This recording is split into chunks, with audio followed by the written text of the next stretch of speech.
बिहार विधानसभा चुनाव से पहले हुए एसआईआर की फाइनल लिस्ट जारी हो चुकी है, जिसे लेकर विपक्ष सरकार पर हमलावर है और कई आरोप लगा रहा है। इसी कड़ी में अब एक ऐसा चौंकाने वाला खुलासा सामने आया है जिसने विपक्ष के आरोपों पर मुहर लगाती है और अब चुनाव आयोग बुरी तरह से घिर गया है। तो क्या खुलासा हुआ है, जानेंगे इस रिपोर्ट में। बिहार एसआईआर प्रक्रिया के पहले एसआईआर यानी वोटर लिस्ट का पुनरीक्षण किया गया। इस प्रक्रिया के दौरान पश्चिम बंगाल और नेपाल के साथ सीमा साझा करने वाले बिहार के जिले किशनगंज में 2 संदिग्ध गैर नागरिक सामने आए थे। इसके आधार पर चुनाव आयोग ने आवेदकों की 2 आपत्तियां दर्ज की थी।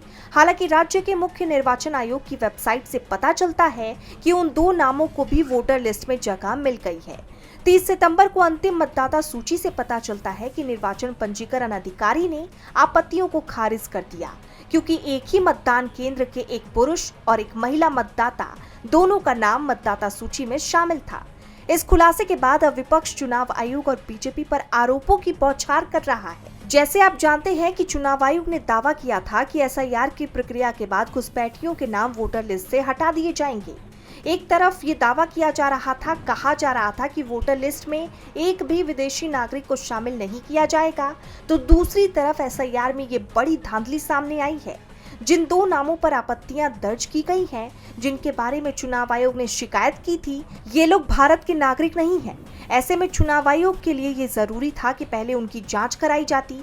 सुप्रीम कोर्ट ने भी चुनाव आयोग से ऐसे लोगों की जांच करने को कहा था जो संदिग्ध हो, लेकिन चुनाव आयोग अपने काम को सही तरीके से करता नहीं दिख रहा है।